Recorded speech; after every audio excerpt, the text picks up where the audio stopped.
Good evening भैया। SP Shukla educate में आपका हार्दिक स्वागत और अभिनंदन करता हूं। आज के हम क्लास कर रहे हैं जो बाल्यावस्था की मानसिक विकास। इससे पहले आपने शैशवावस्था का मानसिक विकास पढ़ लिया और आगे हम पढ़ेंगे किशोरावस्था का मानसिक विकास।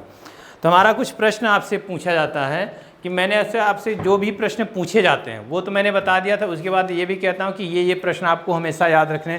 पहली बात, शैशवावस्था में कभी कभी पूछता है स्वरों का कि किस माह में बालक स्वरों को याद कर लेता है, क्या बोलता है, किस माह में व्यंजनों की संख्या बोलता है, 100 से 200 शब्दों की संख्या किस वर्ष में लेता है, बालक अपना नाम किस वर्ष। इतनी चीज़ें आपको हमेशा मैंने कहा था आप रटे रहिएगा, समझे रहिएगा, ये क्लियर हो जाए।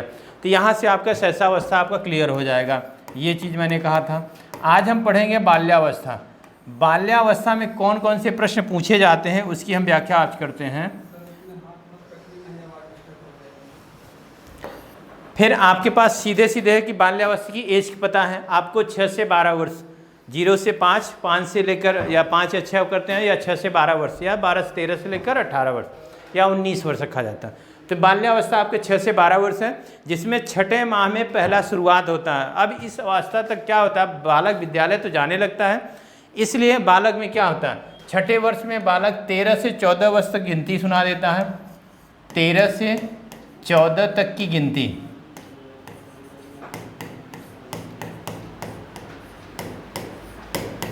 एक काम तो ये याद रखिएगा। दूसरा आपको यह याद रखना कि शरीर के अंगों के नाम बता देता है। यह प्रश्न आपके इंपॉर्टेंट है। शरीर के अंगों का नाम बता देता है। अगर आपसे प्रश्न पूछा जाए कि किस आयु में शरीर के अंगों या किस वर्ष में शरीर के अंगों का नाम बता देता है, तो आपका छठे माह में बालक अपने शरीर को अंगों का नाम बता देता है। दिखाई गए चित्र में बालक क्या है, अगर कोई चित्र दिखा रहे हो तो उसमें क्या होता समानता तथा असमानता बता देता है। इतनी चीजें आपको यहाँ पे याद रखनी होगी, ठीक।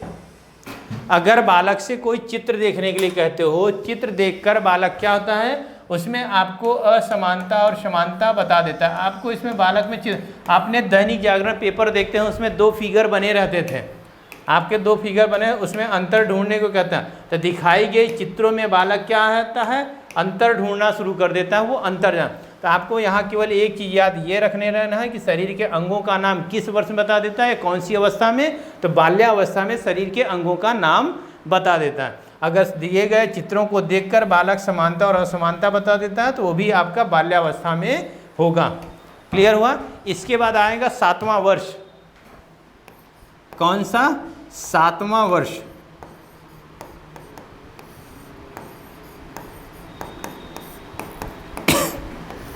अब आपके पास जो 7वां वर्ष होगा 7वां वर्ष में बालक 2 वस्तुओं में अंतर करना जान जाएगा। 2 वस्तुओं में अंतर करना जान ले।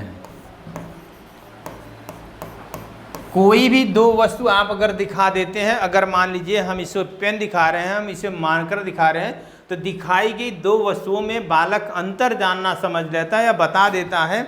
वह लकड़ी या कोयले में अंतर बता देता है। लकड़ी व कोयले।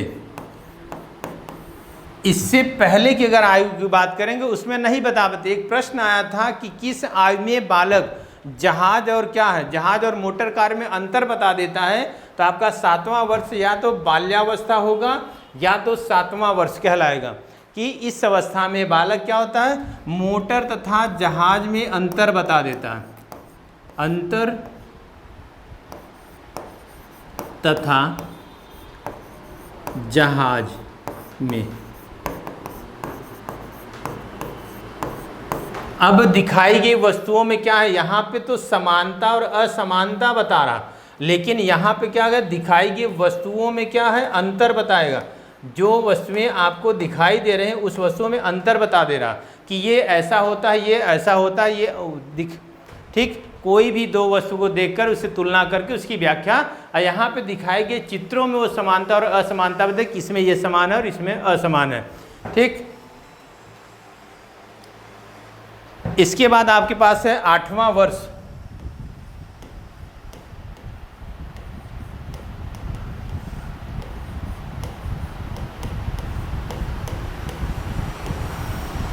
आठवें वर्ष में बालक करता है कि छोटी कहानियां सुनाना शुरू कर देता है। अगर कोई बालक अगर छोटी कहानी याद होता है तो बड़े आसानी से वो बता देता है कि छोटी कहानियां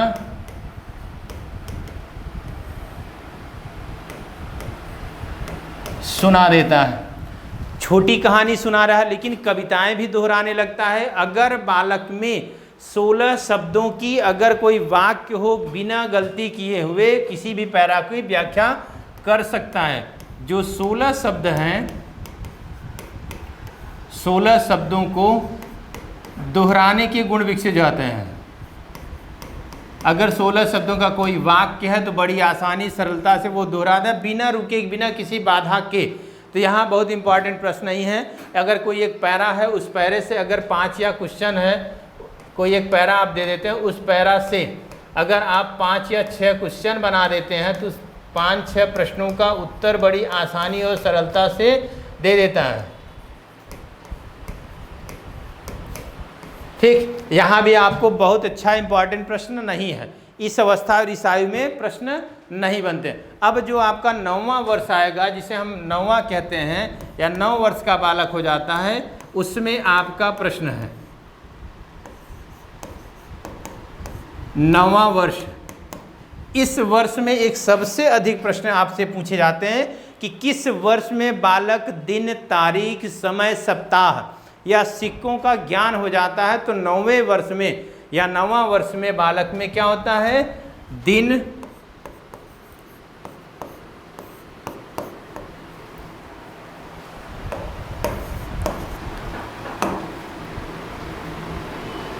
सप्ताह, वर्ष तथा सिक्का, सिक्कों का ज्ञान। इतना चीज आपका किस वर्ष में बालक दिन, समय, तारीख, वर्ष, सिक्कों का ज्ञान हो जाता है? किस में? आपके 9वें वर्ष में हो जाता है। ये आपको याद रखना होगा। किस में? ये प्रश्न आया हुआ था, इंपॉर्टेंट है कि बालक जो है 6 से 7वां किस माह में बालक क्या करता है? इस माह में इतने वर्षों की जानकारी रखता है। तो आपके किस माह में दिन की जानकारी रखता है, किस माह में सप्ताह का, किस वर्ष में या सिक्कों की जानकारी हो, तो 9वें वर्ष में या बाल्यावस्था में दिन, तारीख, समय की जानकारी हो जाती है। बालक 5 या 6 तुकांत शब्दों का प्रयोग करना जानता है। 5 से 6 शब्द या कहते हैं तुकांत शब्द।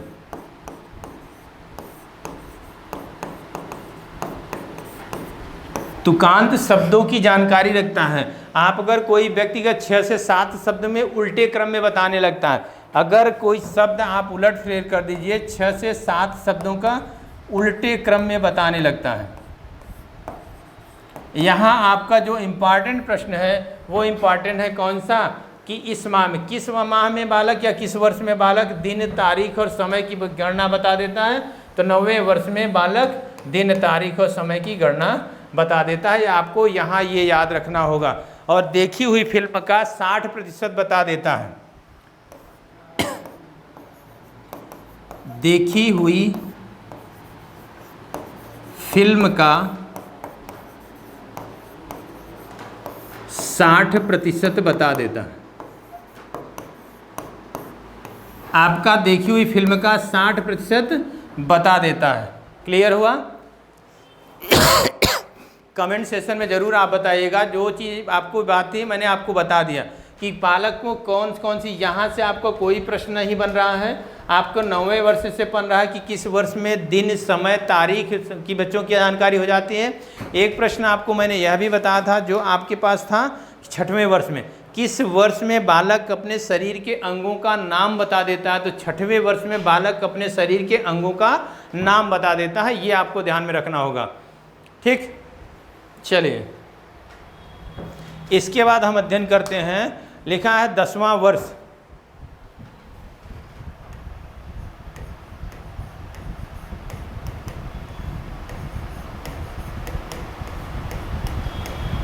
अब जो 10वां वर्ष होगा, इस 10वें वर्ष में बालक 3 मिनट में 60 से 70 शब्दों को बोल देता है। तो यहाँ बहुत प्रश्न इंपॉर्टेंट नहीं है।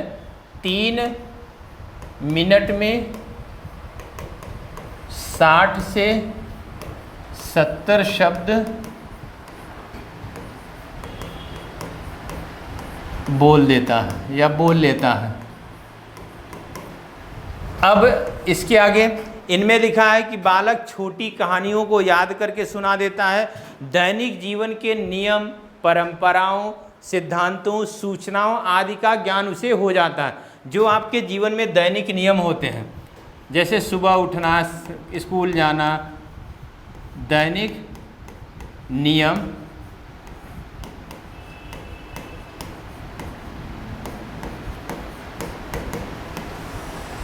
दैनिक नियम और परंपराओं, सूचनाओं आदि की सामान्य जानकारी इसमें हो जाता है तथा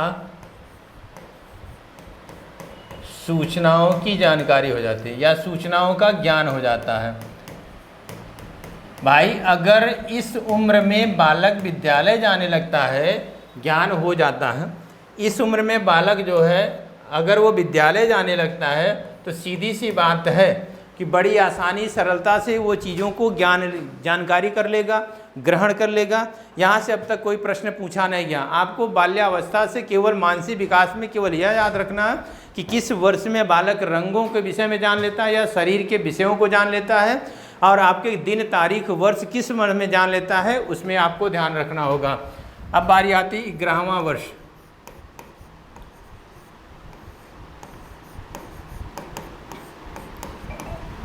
ग्यारहवें वर्ष में जिसकी आपकी बालक, इसमें बालक में तर्क करना, जिज्ञासा करना या निरीक्षण करना की पर्याप्त शक्तियाँ विकसित हो जाती हैं। 2 वस्तुएं जो आपके पास दिखाई गए, समानता और असमानता, इससे पहले भी बता दी है, लेकिन इस अवस्था में बालक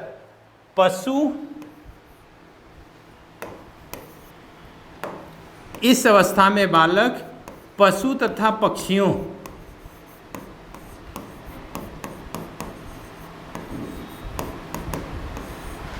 पशु तथा पक्षियों में बालक अंतर कर देता है। कीड़े और मकोड़ों के विषय में अंतर जान लेता है।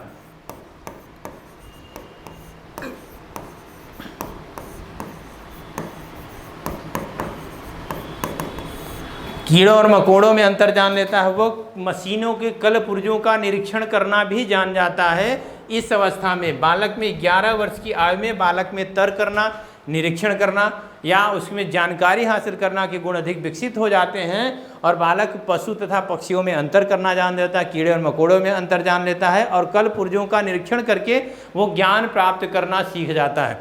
जो कल पुर्जों का मतलब होता है मशीनीकरण। मशीनों को या जैसे छोटी मोटी जो खिलौने होते हैं, जो मशीनीकरण होते हैं, उनको खोल कर ज्ञान प्राप्त करने के गुण विकसित हो जाते हैं। किस वर्ष में? 11 वर्ष में। नंबर अगला है 12 वर्ष।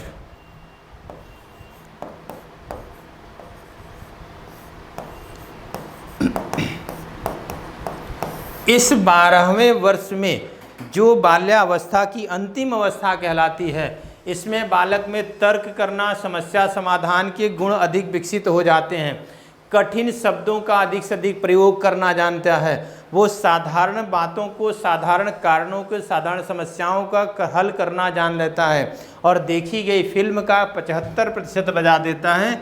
जो फिल्म आप देख रहे हो उसकी देखकर 75% फिल्म बता देता है। अगर उसे आप दिखाते हो तो वो इतने प्रतिशत दिखी हुई फिल्मों की व्याख्या कर देता है। तो यहाँ से मैंने आपको यही बताया था कि केवल आपको यहाँ यह ध्यान रखना होगा कि 8वें वर्ष में यहाँ कुछ नहीं प्रश्न, 9वें वर्ष में आपको यह ध्यान रखना होगा, ये इम्पॉर्टेंट है। आपको इससे पहले मैंने यह कहा था कि कि इसमें शरीर के अंगों की जानकारी कब हो जाती है? शरीर के अंगों की जानकारी 6वें वर्ष में हो जाती है। और एक प्रश्न आया था कि लकड़ी और कोयले में अंतर कहाँ जान लेता है? तो आपके लकड़ी और कोयले में 7वें वर्ष में अंतर जान लेता है।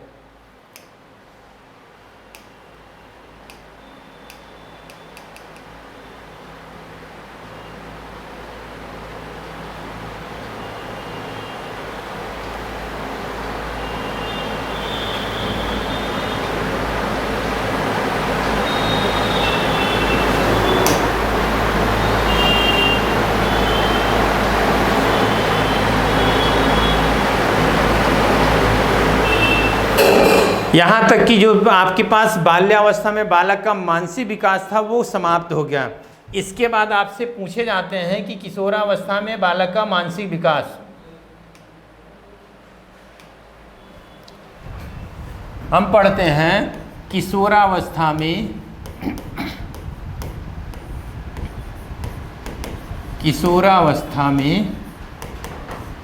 मानसिक विकास।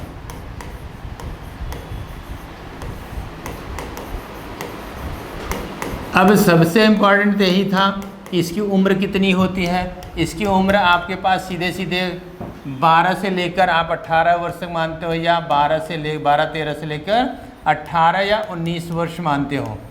ठीक, ये तो हो गया। इसके बाद आपके पास इसमें जो मानसिक विकास रखा गया है वर्ष नहीं रखा गया। इसमें रखा गया कि जैसे वुडवर्थ की एक डिफिनीशन बताई गई, इसमें वुडवर्थ ने एक परिभाषा दी है जिसने उन्होंने यह कहा था कि मानसिक विकास 15 से 20 वर्ष की आयु में अपनी उच्चतम सीमा तक पहुंच जाता है। मानसिक विकास 15 से 20 वर्ष की आयु में उच्चतम सीमा तक पहुंच जाता है। मानसिक विकास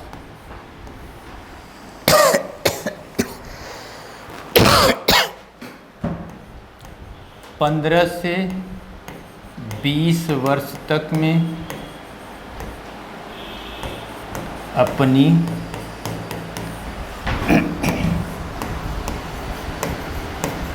उच्चतम सीमा तक पहुंच जाता है।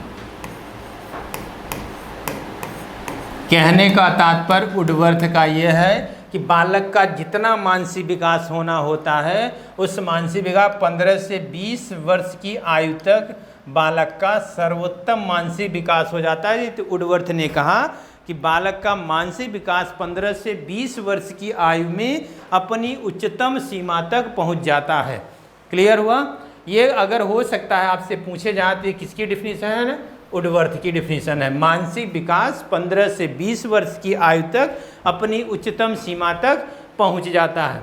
अगला पॉइंट इसमें लिखा गया है बुद्धि का अधिकतम विकास।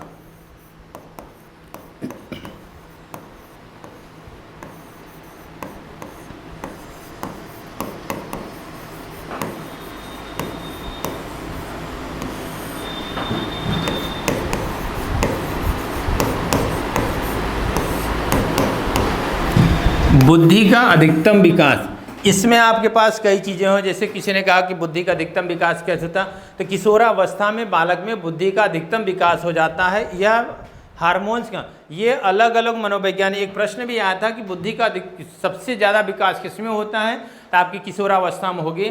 तो बुद्धि का अधिकतम विकास होता है कि जितना आपका मस्तिष्क बढ़ना होता है, जितनी आपकी सोच होती है, जितनी आपकी आईक्यू होती है, जितने आपके तर्क करने की क्षमता होती है, जितने आपकी विचार करने की क्षमता होती है, जितना आपको बढ़ना होता है वो आपकी किशोरावस्था तक पूर्ण रूप से विकसित हो जाता है।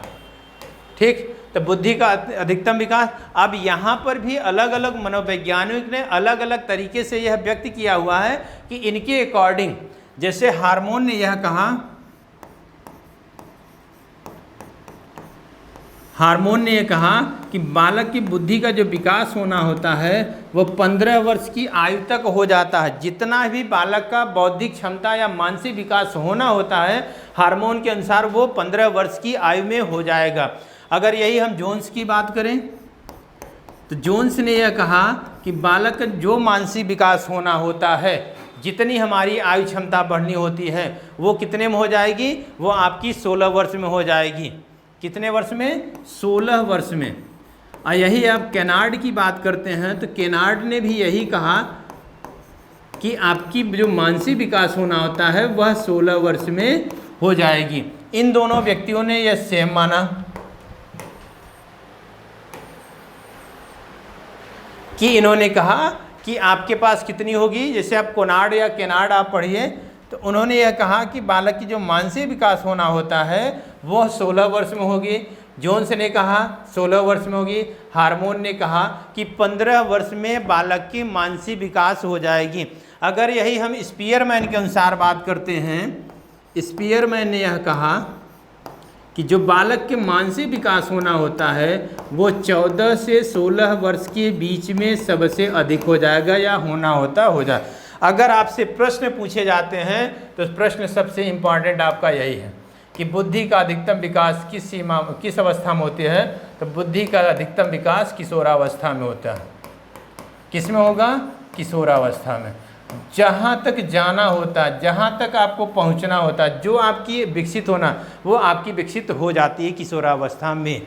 अब आपके पास अगर किसी पर्टिकुलर मनोवैज्ञानिक के अनुसार, तो हार्मोन ने यह बताया कितने वर्ष? 15 वर्ष में। जोन्स ने बताया 16 वर्ष में। कोनार्ड या केनार्ड ने बताया 16 वर्ष में। स्पीयरमैन ने यह कह दिया कि 14 से 16 वर्ष की आयु में बालक की बुद्धि का अधिकतम विकास हो जाता है। इसके बाद दूसरी है मानसिक स्वतंत्रता। दूसरा पॉइंट आपका है मानसिक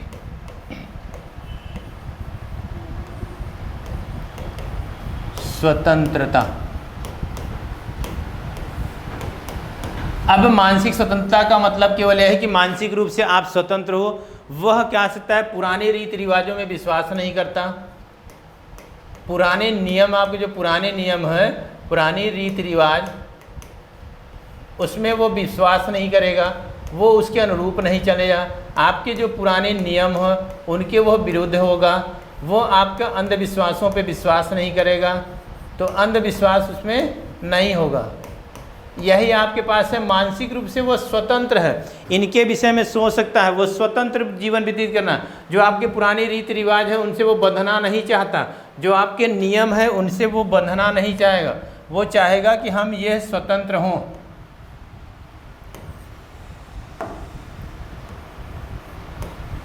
क्या होंगे? यह स्वतंत्र हों। आपके पास कोई नियम हो, अंधविश्वास है, पुरानी नीति है, जो स्वतंत्रता की पाबंदी लगाता हो, वो टोटली क्या होगा? मानसिक रूप से स्वतंत्र होना चाहते हैं, वो किसी का गुलाम नहीं होना चाहते। ये कहता है मानसिक स्वतंत्रता। तो यहाँ से आपको कोई प्रश्न नहीं उठाने पड़ेंगे। मानसिक योग्यताएं भी होंगी।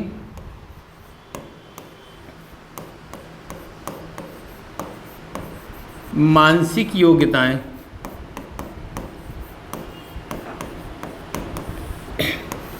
अब इस मानसिक योग्यताएं में अभी तक तो बालक में आपके पास होता है कि ये कर लेता, वो कर लेता है। अब इस अवस्था में जो मानसिक योग्यताएं हैं, जैसे आपकी सोचने की, समझने की, तर्क करने की, विवाद करने की, विचार विमर्श करने की, समस्या समाधान करने की शक्ति जो होती है वो विकसित हो चुकी होती है।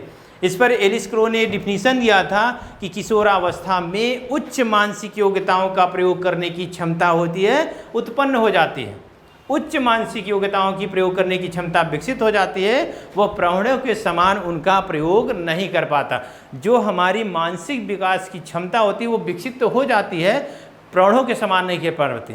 एक प्रश्न आया था कि मात्रा के बजाय प्रकार में तो हो जाएगी, मात्रा में नहीं हो पाते।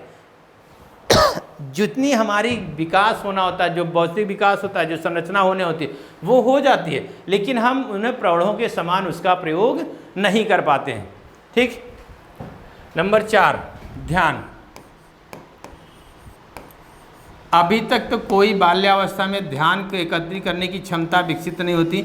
इस अवस्था में बालक बड़ी आसानी से सरलता के साथ किसी भी टॉपिक पर, किसी भी विषय पर, किसी भी वस्तु पर ध्यान केंद्रित करने की क्षमता विकसित हो जाती है, वो ध्यान केंद्रित कर सकता है। नंबर अगला, चिंतन शक्ति।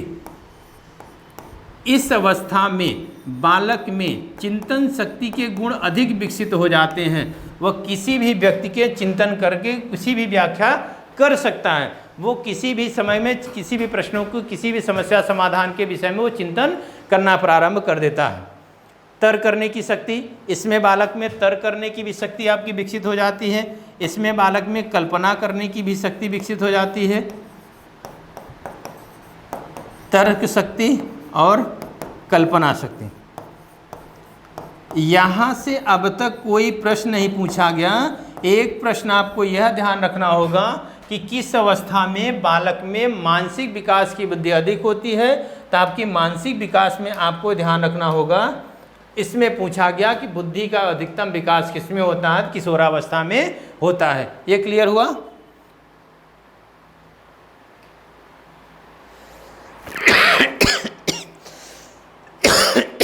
एक और है विविध रुचियां।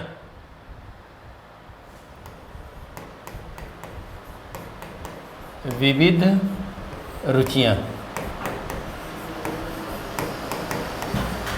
इतनी आपके पास बालक में क्या, किशोरावस्था में रुचियों का विकास बड़ी तीव्र गति से होता है और रुचियां अस्थायी भी हो जाती हैं।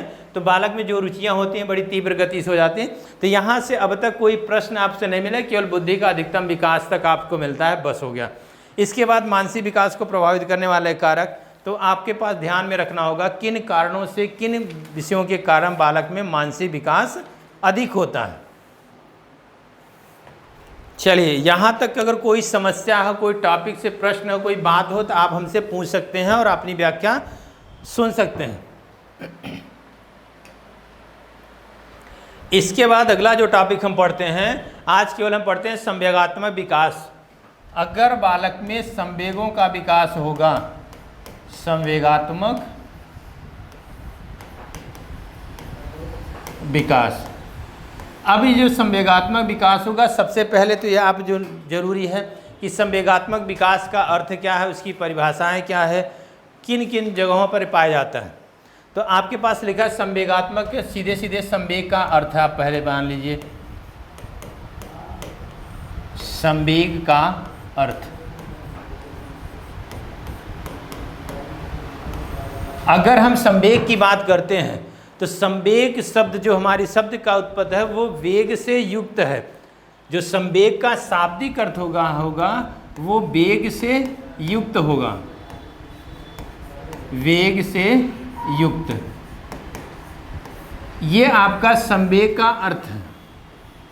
ठीक, संवेग का अर्थ है कि संवेग को शाब्दिक अर्थ होता है वेग से युक्त, अर्थात व्यक्ति वेगवान होकर किसी व्यक्ति को कार्य करना या गति होकर कार्य करना या बहुत तेज होकर कार्य करता है तो उसे हम कहते हैं संवेग या उसे कहते हैं इमोशन।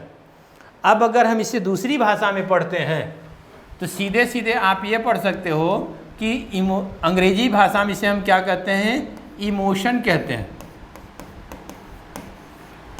क्या कहते हैं? अंग्रेजी भाषा में इसे हम इमोशन कहते हैं।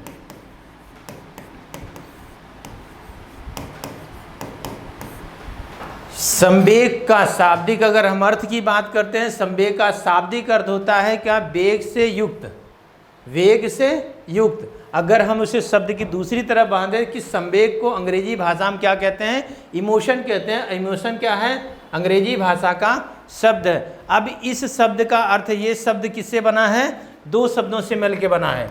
किससे? दो शब्दों से। एक तो होता है ई, दूसरा क्या है, मोशन।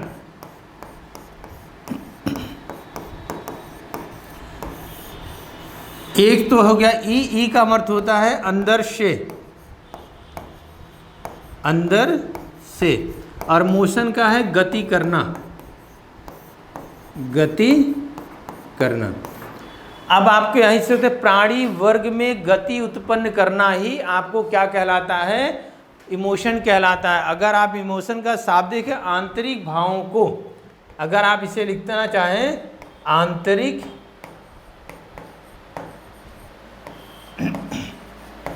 भावों को बाहर प्रकट करना, प्रकट करना। ये आपका शाब्दिक अर्थ ये भी हो सकता है, ठीक, ये है। अगर हम इसे पढ़ते हैं संवेग का अर्थ ऐसे पढ़ सकते हैं वेग से युक्त। अगर आप उससे भी दूसरी भाषा में पढ़ना चाहते हो तो लिखा हुआ है अंग्रेजी भाषा में इसे हम इमोशन कहते हैं। यह अंग्रेजी भाषा का शब्द है। इमोशन शब्द की उत्पत्ति जिससे ई प्लस मोशन से हुई है। ई का अर्थ होता है अंदर से और मोशन का अर्थ होता है गति करना। इस प्रकार प्राणी वर्ग में गति उत्पन्न करना ही इमोशन कहलाता है, या आंतरिक भावों को बाहर की ओर प्रकट करना, या बाहर की ओर गति करना, या बाहर की ओर ढकेलना, वो कहलाता है संवेग। क्लियर हुआ? केवल आपको यह ध्यान रखना होगा कि इमोशन शब्द को हम संवेग कहते हैं और ये दो शब्दों से मिलकर है। ई माने अंदर से, गति माने गति करना, इमोशन माने गति करना। तो आंतरिक भावनाओं को बाहर की ओर प्रकट करना ही इमोशन कहलाता है।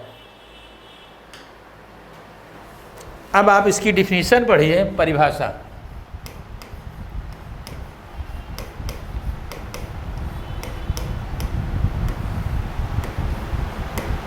परिभाषा आपके अलग अलग होगा। जैसे वुडवर्थ ने यह कहा कि संवेग व्यक्ति की उत्तेजित दशा है।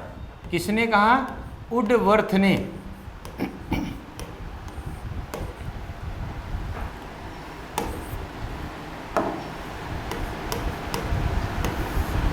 संवेग व्यक्ति की उत्तेजित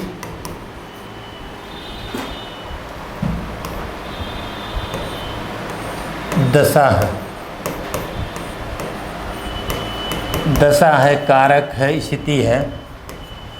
वुडवर्थ की डिफिनीशन है संवेग व्यक्ति में, व्यक्ति की लिखना चाह, व्यक्ति की उत्तेजित दशा है। ये वुडवर्थ की डिफिनीशन है। इसी पर दूसरी डिफिनीशन आपके वैलेंटाइन ने कहा कि जब रागात्मक प्रवृत्ति का वेग बढ़ जाता है तब क्या होता है? तब संवेग की उत्पत्ति होती है। ये किसने कहा था? वैलेंटाइन ने कहा था।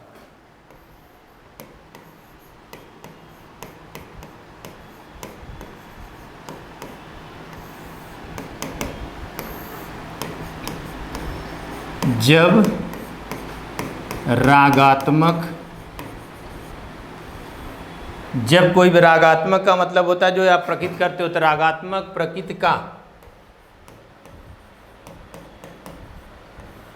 वेग बढ़ जाता है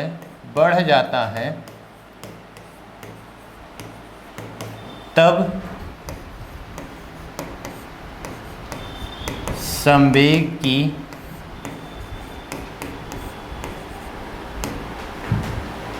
की उत्पत्ति होती है।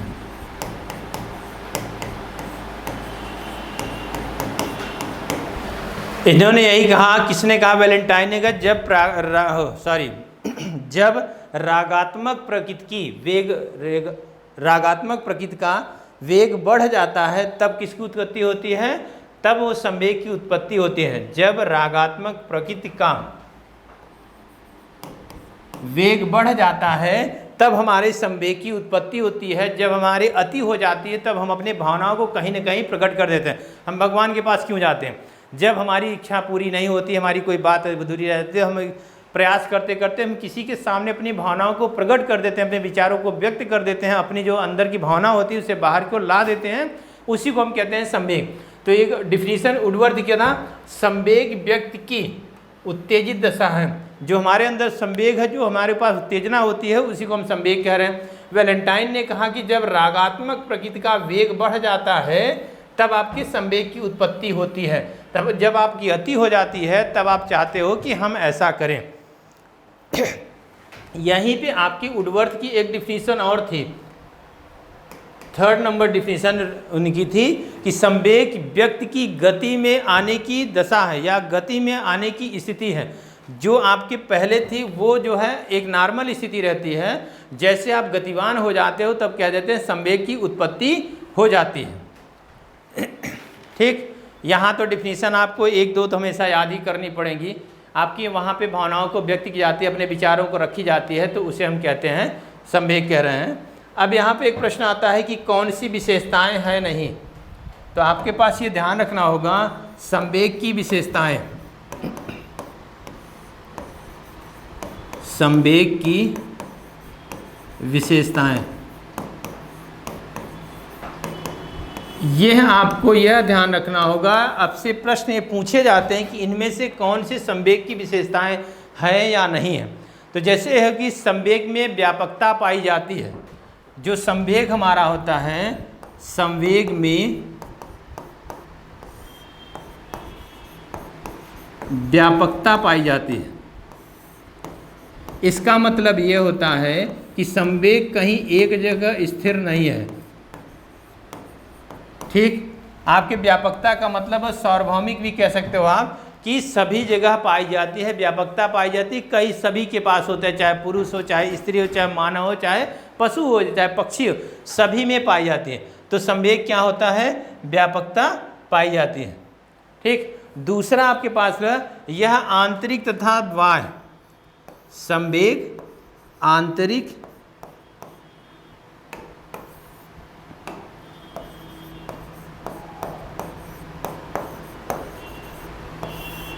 आंतरिक तथा बाह्य दोनों में पाया जाता है, दोनों में। आप ऐसा देखो, कभी कभी ऐसे भी होते हैं संवेग जो अंदर उथल पुथल मचाते हैं, बाहर की ओर प्रकट नहीं होते हैं, और कभी कभी आप प्रकट कर देते हो, आंख दिखाते हो, मारने के लिए उत्तेजित हाथ उठा देते हो। ये कहता है कि संवेग व्यक्ति में आंतरिक और दोनों में शारीरिक परिवर्तन पाया जाता है। आपके शरीर में जो परिवर्तन होता है दोनों में, चाहे आंतरिक हो चाहे बाह्य हो, वो आपके दोनों में शारीरिक परिवर्तन पाया जाता है। आपकी शरीर संरचना बदल जाती है। जब आप उत्तेजित होते हैं, आपके कार्य करने की गति बढ़ जाती है, आप अधिक से अधिक प्रदर्शन कर रहे हैं, तो जो आपकी आंतरिक होगा वो भी बदलेगी, जो आपका बाह्य होगा वो भी बदलेगा। दोनों रूप में आपकी शारीरिक परिवर्तन होता है, शरीर संरचना आपकी बदल जाती है। पहला तो हो गया व्यापकता पाई जाती है, सभी में पाई जाती है, चाहे पुरुष हो चाहे मनुष्य हो, चाहे पशु हो चाहे मनुष्य हो, चाहे जो भी प्राणी हो, सब में संवेग पाया जाता है। दूसरा आपको बताया ये आंतरिक हो, जो व्यक्ति में संवेग होता है वो आंतरिक तथा बाह्य दोनों होता है, दोनों में आपके शारीरिक परिवर्तन होता है। नंबर थर्ड ये है कि जब संवेग विकसित होता है, आपके पास विचारों का लोप हो जाता है।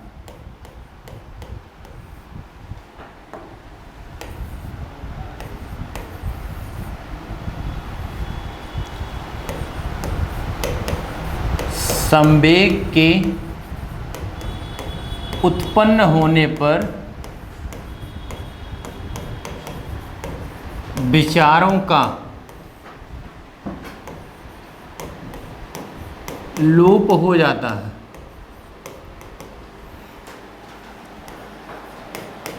अब यहाँ इससे तात्पर्य यह है कि जैसे ही संवेग विकसित होता है, हमारी जो विचार प्रक्रिया है वो आपकी लोप हो जा रही है, वो समाप्त हो जाती। कहने का मतलब ये होता है कि अगर कभी किसी बात से आप किसी से लड़ाई करते हो, झगड़ा करते हो, तो आपको यह याद होता है कि यार उस समय यह बात कही होती तो सही होता। जब हम आवेशित होते हैं, जब हम क्रोधित होते हैं या बहुत उत्तेजित होते हैं, जो विचार प्रक्रिया निकलनी होती है, जो हमारे पास जो सोच आपकी विकसित होनी होती, वो नहीं होती। तो वही इन्होंने कहा कि संवेग के उत्पन्न होने से विचार प्रक्रिया की लोप हो जाता है। अगला पॉइंट है कि संवेग में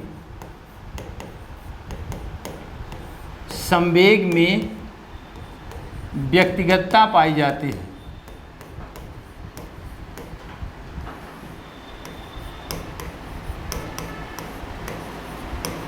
अब यहाँ व्यक्तिगतता से तात्पर्य यह है कि प्रत्येक व्यक्ति का अपना अपना संवेग होता है। मान लीजिए अगर कोई राम है, दूसरा व्यक्ति क्या है, श्याम है, इनमें जो संवेग होगा इनमें जरूरी नहीं ये संवेग हो। हालांकि ये कहीं दुख के लिए प्रकट करते हों या हो सकता है ये सुख के लिए प्रकट करते हों, तो इनमें अलग अलग संवेग विकसित होगा, वही कह के भिन्नता पाई जाती है। तो आप में जरूरी नहीं कि ये संवेग आप में विकसित हो, जरूरी नहीं कि आप में भी संवेगीय हो। ठीक, व्यक्तिगतता का मतलब यही होता है कि आप में अलग अलग हो, हमारे अपने अनुरूप हो। जितने व्यक्ति होंगे सब में अलग अलग संवेग पाया जाता है। उदाहरण के तौर पे मान लीजिए छोटी सी बात पर आपको क्रोध आ जाता है, किसी और को न आए, उसी को कहते हैं व्यक्तिगतता। जो हमारे पास हो सकता है इस बात पर हम नाराज़ हों, आप नाराज़ न हो। अभी कभी कभी आपने देखा छोटी सी बात पे कोई बच्चा आवेशित हो जाता है, कोई नहीं हो पाता, तो वही कहलाता है व्यक्तिगत कहलाता है। नंबर अगला, संवेग अस्थिर होते हैं। संवेग अस्थिर होते हैं। अस्थिर का मतलब ये होता है कि जो संवेग है वो आपका अस्थाई नहीं है। संवेग क्या है? हमारा अस्थाई नहीं है। कुछ समय बाद क्या होता है, अगर कुछ समय के लिए आप क्रोधित हो जाते हो, जैसे ही समय बीतता है आपका क्रोध शांत हो जाता है, उसी को हम कहते हैं संवेग हमारा स्थिर नहीं। किसी बात के लिए अभी नाराज़ थे, कहते हैं कि अभी नाराज में कुछ देर में शांत हो जाएंगे घबड़े जाए, आपको ये भाषा कहते हैं। तो ये इसीलिए उन्होंने कहा कि संवेग आपका क्या है? अस्थिर है।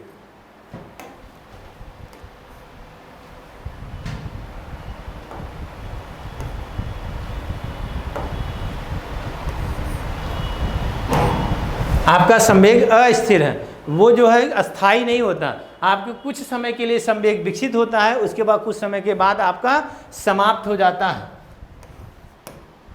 अगला पॉइंट है, संवेगों का स्थानांतरण होता है। संवेगों का स्थानांतरण होता है।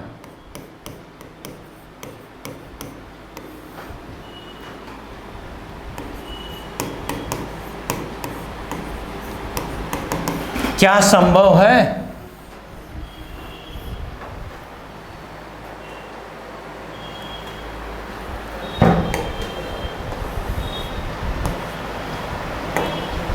किसी भी बालक के जैसे कहा कि संवेगों का स्थानांतरण होता है, तो क्या संभव है? स्थानांतरण हो सकता है?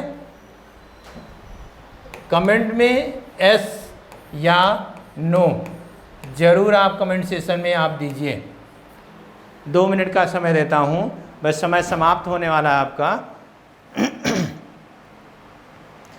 क्या संवेगों का स्थानांतरण होता है? क्या संवेग ट्रांसफर किए जा सकते हैं या एक दूसरे पर संचालित होता है? कमेंट सेशन में जरूर बताएं यस या नो।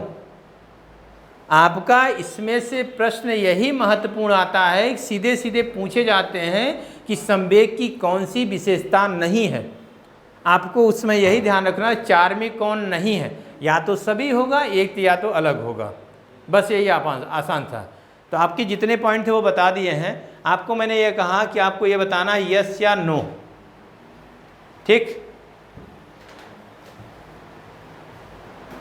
तो संवेग का स्थानांतरण होता है, जैसे कि अगर पापा क्रोधित हों, अगर उसी में आपकी शिकायत कोई आके कर दे, तो जो दीदी के ऊपर गुस्सा था वो आप पर ट्रांसफ़र हो जाता है। उसी को कहते हैं कि संवेग का ट्रांसफ़र होना।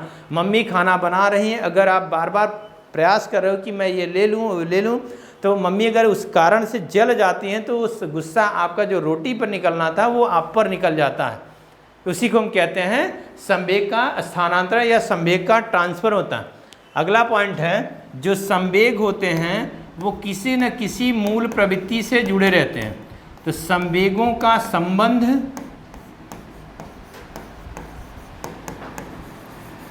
मूल प्रवृत्तियों से होता है। मूल प्रवृत्तियों से होता